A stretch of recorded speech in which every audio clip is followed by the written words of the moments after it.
everyone, my name is Ellen. I'm the founder of La Belle Fort, and I'm going to show you how to use the Phase 1 moon seeds, flax and pumpkin for breakfast.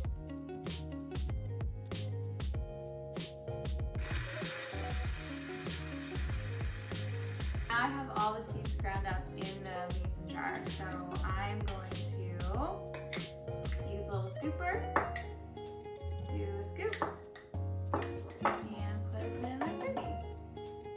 Okay. Almond milk, blueberries, banana, spinach, ice, and some chocolate protein powder, and the Phase 1 moon seeds. So blend this up. Okay, so everything's blended.